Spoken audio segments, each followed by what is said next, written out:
Welcome to परीक्षा expert. दोस्तों आज है 15 अक्टूबर और ये आज का करंट अफेयर है। जैसे कि सब पहला ही है इसके अंदर पीएम गति शक्ति योजना। ये योजना जो है 2021 में शुरू हुई थी, अक्टूबर 2021 में, से 2 साल पूरे हो गए। गति शक्ति योजना किस चीज़ के लिए है, पहले तो यही बात है। तो जो लॉजिस्टिक है हमारा या फिर इंफ्रास्ट्रक्चर जो प्रोजेक्ट है उनको एसिलेट करने के लिए थी ये योजना। ठीक है, इसके बाद ये है कि इसके 7 इंजन हैं, मतलब इंफ्रास्ट्रक्चर से संबंधित जितने भी 7 चीज़ें होती हैं वो सारी की सारी हैं इसमें। रेलवे हो गया, रोड हो गया, पोर्ट हो गया, वाटरवेज हो गया, एयरपोर्ट हो गया, मास ट्रांसपोर्ट हो गया, लॉजिस्टिक इंफ्रास्ट्रक्चर। तो मतलब इनके जो प्रोजेक्ट चल रहे हैं उनको एसिलेट करने के लिए थी ये।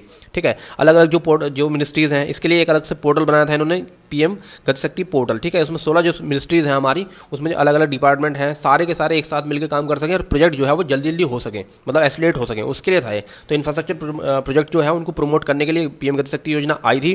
ठीक है, इसके अलावा देखिए इसमें एक और टारगेट लिखा हुआ है यहाँ पर, $5 ट्रिलियन की इकोनॉमी बनाने का 2025 तक का। तो उसके लिए इंफ्रास्ट्रक्चर बहुत जरूरी है, किसी भी इकोनॉमी के लिए बहुत जरूरी। अब इस पे क्वेश्चन देखो कैसा आया। तो 7 इंजन है इसके अंदर और 6 पिलर हैं इसके। ठीक है, तो ये याद रखना है कि 7 इंजन कौन से हैं और 6 पिलर कौन से, इसी पर डायरेक्ट सवाल पूछा गया था। तो 6 पिलर भी देख लो इसमें। पहला है इसमें कॉम्प्रिहेंसिवनेस, प्रायोरिटाइजेशन, उसके बाद ऑप्टिमाइजेशन, सिंक्रोनाइजेशन, एनालिटिकल और डायनेमिक्स। ठीक है, ये याद रखना है आपको इसमें। इसके अलावा देखिए योजना के ऊपर क्वेश्चन ऐसा आया था, पीएम गति शक्ति योजना 2023 में पूछी गई थी। पहले यही पूछ लिया था कि कब शुरू हुई, तो कब शुरू हुई पक्का आएगा। ठीक है, इसके अलावा देखिए 7 इंजन है इसमें, ये भी, तो ये दोनों ही क्वेश्चन आपके, मतलब दोनों ही पॉइंट जो है वो हो जाते हैं। इसके अलावा जो है ओलंपिक 2036 की बात कर रही है भारत जो है 2036 का ओलंपिक को होस्ट करने वाला है। तो भारत चाह रहे आगे, मतलब ऐसा हो, अभी ऐसा कुछ हुआ नहीं है। इसके अलावा हमारे काम का क्या है एग्जाम की दृष्टि से, तो सबसे ज़्यादा इंपॉर्टेंट है इंटरनेशनल ओलंपिक कमेटी जो है उसके चीफ हैं थॉमस वॉच, इनका नाम याद रखना है हमको। इसके अलावा जो आसपास के जो बड़े बड़े टूर्नामेंट है, जैसे 2026 का जो है आसियान गेम्स कहाँ होगा, तो एशियन गेम्स जो है वो 2026 के कहाँ पर होंगे, वो होंगे नगोया के अंदर। ठीक है, इसके अलावा जो 2026 का फीफा वर्ल्ड कप है वो कहाँ होने वाला है, तो फीफा वर्ल्ड कप होगा आपका यूएसए के अंदर, कनाडा के अंदर और मैक्सिको के अंदर। ठीक है, इसके अलावा जो ओलंपिक है 2024 का कहाँ होने वाला है, 2024 का होगा पेरिस में, और 2026 का 2028 का कहाँ होगा, लॉस एंजलिस में। तो ये दोनों ही पॉइंट आपको याद रखने हैं इसमें। ठीक है, इसके अलावा एक और है, इन्वायरमेंट मिनिस्ट्री ने एक नई योजना चलाई है, इसका नाम है योजना का ग्रीन क्रेडिट प्रोग्राम। ठीक है, ये प्रोग्राम ऐसा ही है जैसे कि मान लिया, जैसे कि यहाँ पर देखिए, जैसे कि एक और प्रोग्राम था ये कार्बन क्रेडिट वाला, कि कार्बन क्रेडिट का क्या मतलब है। कार्बन क्रेडिट का मतलब एक कार्बन क्रेडिट जो होता है वो होता है 1 टन CO2 के बराबर। ठीक है, मतलब ये है कि अगर आपने 1 टन CO2 अपने टारगेट से कम निकाली, मतलब आपने कार्बन डाइऑक्साइड को रिड्यूस किया है, ठीक है, कार्बन इमिशन को रिड्यूस किया था, उसके बदले में आपको 1 कार्बन क्रेडिट मिलता है जिसको आप ट्रेड कर सकते हो। मतलब जो कंपनी ज़्यादा निकाल रही बाहर CO2 उसको आप बेच सकते हो और उसमें उसके बदले में पैसा ले सकते हो। ठीक है, तो मतलब कम कार्बन जो लोग निकालेंगे उसको प्रमोट करने के लिए कार्बन क्रेडिट स्कीम थी। ठीक है, अब देखिए वैसा ही इन्होंने यहाँ पर लॉन्च किया कि ग्रीन क्रेडिट प्रोग्राम। तो पूछ लेगा आपसे क्या के लिए है, तो ये है एक तरह से इन्वायरमेंट फ्रेंडली प्रोजेक्ट को प्रमोट करने के लिए। विशेष रूप से जो ग्रीन क्रेडिट प्रोग्राम है ये विशेष रूप से वाटर कंजर्वेशन और अफोरेस्टेशन को प्रमोट करेगा एक तरह से। ठीक है, उसके लिए है ये। तो जो लोग भी ये काम करेंगे उनको आराम से फंड मिलेगा। जैसे कि देखिए यहाँ पर इसके जो ग्रीन क्रेडिट प्रोग्राम सेक्टर हैं, ट्री प्लांटेशन है, वाटर कंजर्वेशन है, सस्टेनेबल एग्रीकल्चर है, वाटर। तो इस प्रोजेक्ट के इसमें अगर कोई कंपनी पैसा लगाती है तो उसको प्रमोट करने के लिए ये है।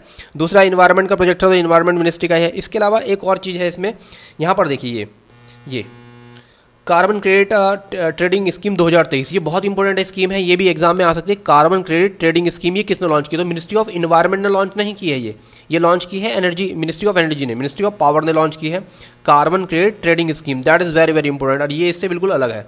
दूसरी बात ये है कि मिशन लाइफ ये प्रोग्राम है, ये भी आ सकता है। लाइफ का मतलब है लाइफस्टाइल फॉर एनवायरनमेंट, ये जो है अक्टूबर 2022 में शुरू हुआ था, तो ये प्रोग्राम आ सकता है mission life. That is very very important. Mission life कब शुरू हुआ था और ये काहे के लिए है कि हम लोग इन्वायरमेंट को प्रमोट करने वाला या हमारा जो लाइफस्टाइल हो वो ऐसा हो जो इन्वायरमेंट को नुकसान ना कर सके। तो ये अक्टूबर 2022 में शुरू हुई थी और ऐसे लाइफस्टाइल को प्रमोट करने के लिए जो इन्वायरमेंट फ्रेंडली हो, ठीक है, कचरा वचरा ना हो करे जो ऐसा इन्वायरमेंट। इसके बाद देखिए इकोमार्क स्कीम, ये स्कीम बहुत बार आ चुकी है, अभी पीसीएस में आई थी, IAS में भी आ चुकी है कि इकोमार्क स्कीम काहे के लिए। तो ये पहले तो ये याद कर लो कि इकोमार्क स्कीम कब शुरू हुई थी, 1991 में स्कीम शुरू हुई थी और इन्वायरमेंट रिलेटेड जो प्रोडक्ट होते हैं उनको प्रमोट करने के लिए है। जो इन्वायरमेंट फ्रेंडली प्रोडक्ट होते हैं उनको ये इको मार्क दिया जाता है, ये याद रखना है आपको इसमें। ठीक है, इसके ऊपर ये क्वेश्चन आया था यूपीपीसीएस 2021 में, कार्बन क्रेडिट जो है वो कहाँ से हुआ था, तो क्योटो प्रोटोकॉल के थ्रू कार्बन क्रेडिट की अवधारणा आई थी, मतलब कॉन्सेप्ट जो है कार्बन क्रेडिट का, सीसी का जो मैंने बताया था अभी आपको, वो क्योटो प्रोटोकॉल से आई थी। इसके बाद आगे बढ़ते हैं, अभी एक ये तो खाली एक रिपोर्ट है, रिपोर्ट हमेशा याद रखना कि देखिए global survey on person with disability and disasters, ये बहुत ही इंपॉर्टेंट है कि UNDRR का ये रिपोर्ट था, ये याद रखना है रिपोर्ट, क्योंकि रिपोर्ट पे बार बार क्वेश्चन आता है, ठीक है। इसके बाद इसमें एक और इंपॉर्टेंट चीज़ है संदाई फ्रेमवर्क, ये याद रखना, ये इन्वायरमेंट की दृष्टि से बहुत इंपॉर्टेंट है, इन्वायरमेंट आता ही है क्वेश्चन। संदाई फ्रेमवर्क जो है 2015 से 2030 के बीच में है, और ये संदाई फ्रेमवर्क किससे संबंधित है, तो ये डिजास्टर रिस्क रिडक्शन से संबंधित है, ये भी आपको याद रखना है, संदाई फ्रेमवर्क, वेरी वेरी इंपॉर्टेंट, ठीक है। इसके बाद आगे बढ़ते हैं, इसके अंदर एक और आया रिपोर्ट इसके अंदर, state of global water resources 2022, that is very very important, ये WMA ने लॉन्च की है, याद रखना इसको।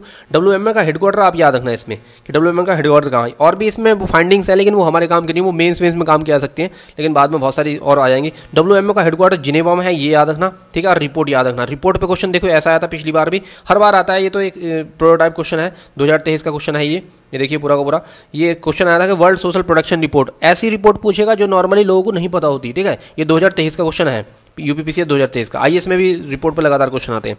इसके अलावा ये कल का ही न्यूज़ था कि फेरी जो है सर्विस शुरू हो चुकी है 40 साल बाद। अब देखिए कौन सी दो जगहों के बीच में शुरू हुई, तो यहाँ पर देखिए पहला है नगापट्टनम, नगापट्टनम कहाँ पर है, तमिलनाडु में है, ठीक। और दूसरा है ये कनकस्थेथुरुई, ठीक है, ये जाफना के अंदर, तो ये दोनों के बीच में फेरी सर्विस गवर्नमेंट ने शुरू की है अभी, नगापट्टनम और जाफना के बीच में या कनकस्थुरु के बीच में, ये याद रखना है आपको, बहुत ही इंपॉर्टेंट है ये।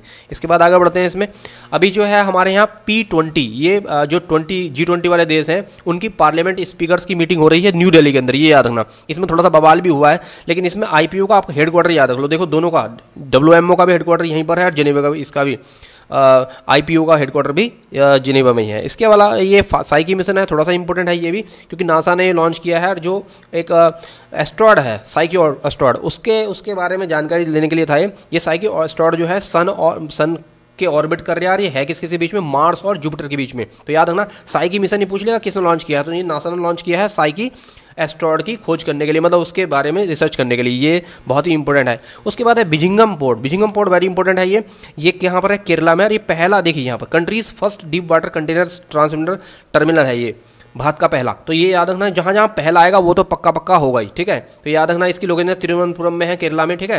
बिजिंगम पोर्ट, ये वैसे भी आता है कि बिजिंगम पोर्ट कहाँ पर है ये, ठीक है, ये इंपॉर्टेंट है काफ़ी, जहाँ पर पहला आया ये तो क्वेश्चन पूछेगा एग्जाम वाला, ठीक। इसके बाद आगे बढ़ते हैं, इसके बाद ये है CAR T सेल थेरेपी, इसमें सीधा यही पूछेगा कि ये काहे के लिए है, तो काहे के लिए है ये, ब्लड कैंसर के लिए, ब्लड कैंसर के टेस्ट के लिए है ये T सेल थेरेपी। इसके बाद आगे बढ़ते हैं, इसके बाद नेक्स्ट है, अभी न्यूजीलैंड के नए प्राइम मिनिस्टर बनने वाले हैं शायद, क्रिस्टोफर लक्सन, ठीक है, ये याद रखना है, ये थोड़ा इंपॉर्टेंट क्वेश्चन है, ठीक। इसके बाद आगे बढ़ते हैं, देखिए ये एक और है इसमें कि कैम्ब्रियन गश्ती 2023 का सैन्य अभ्यास होने वाला हो रहा है UK के अंदर, वहाँ पर इसमें इंडिया ने कुछ पदक जीते हैं, बस ये याद रखना है कि ये हुआ कहाँ है, तो ब्रिटेन में हुआ है कैम्ब्रियन गश्ती प्रोजेक्ट, ठीक है। इसके बाद आगे बढ़ते हैं, ये स्पेस डे 23 अगस्त को स्पेस डे मनाया जाएगा, ये याद रखना, बहुत ही इंपॉर्टेंट है ये, 23 अगस्त स्पेस डे के नाम से नोटिफाई कर दिया गवर्नमेंट ने। दूसरा ये था कि जो अभी हमारा जो चंद्रयान था वो पहला देश था भारत दक्षिणी ध्रुव के ऊपर उतरने वाला, पहली बात ये। दूसरी बात रोवर का याद रखना है और विक्रम का याद रखना है, ठीक है। लैंडर था इसमें Vikram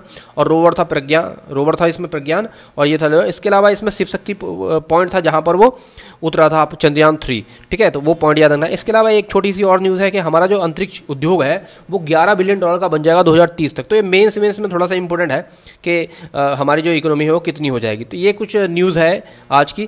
thank you very much.